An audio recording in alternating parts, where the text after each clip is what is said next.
Avec nous ce soir, Annick Guérard, présidente, chef de la direction de Transat. Bonsoir, Madame Guérard. Bonsoir. Est-ce que la menace imminente du conflit a fait en sorte qu'on est arrivé à cette entente, finalement? C'est une bonne question. D'abord, je dois dire qu'on est très, très content d'avoir cette entente signée. On enlève toutes les certitudes pour nos clients et nos clientes. Puis, c'est important pour moi que je m'excuse au nom de l'organisation pour tous les désagréments qui ont été causés pour ceux qui devaient voyager au cours des derniers jours. Donc, on ne voulait pas ça, mais malheureusement, on est passé par là. Maintenant, on se concentre vraiment sur la reprise des opérations et s'occuper de nos clients. Mais est-ce que ça aurait pu être évité? Moi, je pense qu'on aurait pu arriver à une entente sans ce préavis de grève.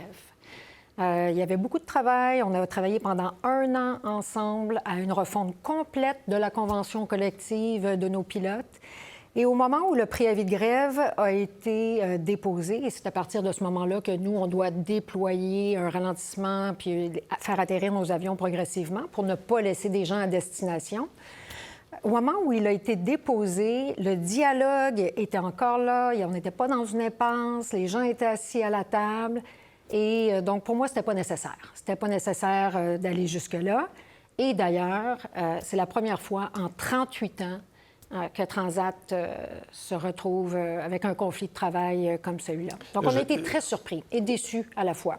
Déçus des pilotes, déçus du syndicat des pilotes. Déçus que cet avis-là nous soit déposé alors que les négociations étaient encore en cours, parce qu'on le savait qu'à partir de ce moment-là, il y allait avoir des impacts pour nos clients. Je comprends, mais en même temps, le préavis tombe dimanche, si je ne me trompe pas, pour la grève le mercredi. Donc, on conclut le mardi. Donc, on était sur le point de s'entendre. On aurait pu s'entendre la semaine passée, dans le fond. Oui, mais la menace était là. Les derniers jours étaient prévus en termes de négociation. Il y avait encore du travail à faire. On travaillait beaucoup sur la rémunération, qui était un des leviers les plus importants à la fin, rémunération et productivité. Donc, il y avait encore du travail à faire. Selon moi, on aurait pu y arriver. Là, vous ne donnez pas les chiffres, là? Non. Non, mais vous avez donné 59 sur 5 ans. Air Canada, dans son entente, c'était 42 sur 4 ans. Est-ce qu'on est dans ces eaux-là? Bon, en fait, il faut savoir que Transat avait un important rattrapage à faire par rapport à la rémunération des pilotes d'un point de vue marché. Et ça, on le savait dès le début. Donc, on devait vraiment prendre une grande marche. Et on l'a prise? On l'a prise, mais sachez qu'en retour, donc en échange, on est allé chercher des gains de productivité et de rendement beaucoup plus élevés que ce qu'on avait dans nos conventions collectives précédentes.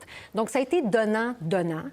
On a négocié ça et on a pris également en considération de préserver l'ADN de Transat, qui est de pouvoir offrir des produits abordables à nos clients et nos clientes. Donc, ça aussi, c'était super important.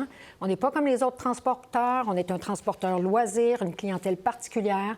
Donc, on a fait un bon équilibre autour de ça. Donc, on est content, on est satisfait de ça. Il y a des compensations pour des gens donc, qui ont vu du mouvement là, et qui ont perdu leur voyage. Oui. Mais par exemple, est-ce qu'il y a des gens qui sont revenus à l'avance? Est-ce qu'il y a d'autres types de compensations offertes aux clients? Il y a des gens qui sont revenus à l'avance, pour lesquels on va rembourser les nuitées non utilisées. Il y a des gens qui sont restés plus longtemps, pour lesquels on va payer, par exemple, dans les Caraïbes, on va payer des nuitées supplémentaires. Il y a des gens pour qui on a organisé également des solutions de voyage ou des solutions de retour alternatives sur des transporteurs autres. Donc, on a vraiment déployé tous les efforts possibles. On est bon en gestion de crise chez Transat. On s'est bien occupé de nos clients. Et tout ça va vous coûter combien? Vous perdez combien dans cette aventure-là? On n'a pas fini le calcul. Je pense qu'on a réussi à contenir ça, mais en fait, pour nous, l'impact le plus grand, c'est celui d'avoir déçu nos clients, d'avoir impacté leur voyage, surtout à la veille des vacances, du temps des fêtes. Ça nous a brisé le cœur.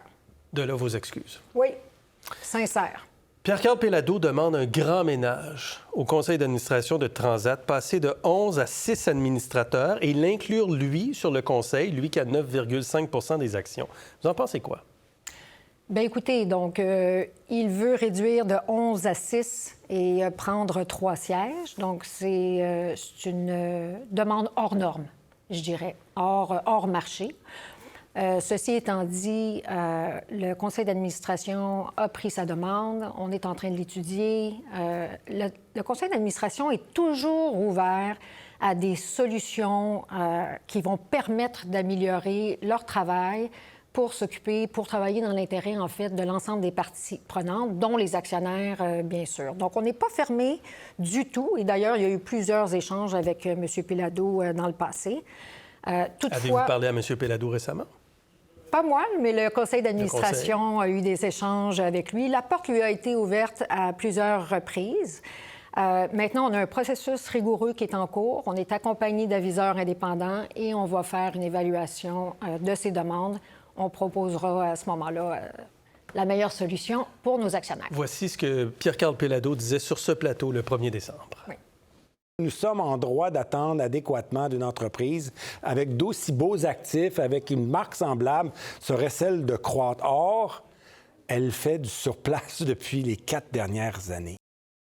Vous faites du surplace depuis 4 ans, dit M. Pellado, qui exprime donc une déception puis qui voit l'action également autour de 2 $. Bien, je pense que le petit moment qui a été oublié, c'est peut-être de contextualiser d'où on part, où on est rendu, où on s'en va. Alors, d'où on part, vous le savez, la pandémie nous a rentré dedans. On a eu une dette de 800 millions de dollars.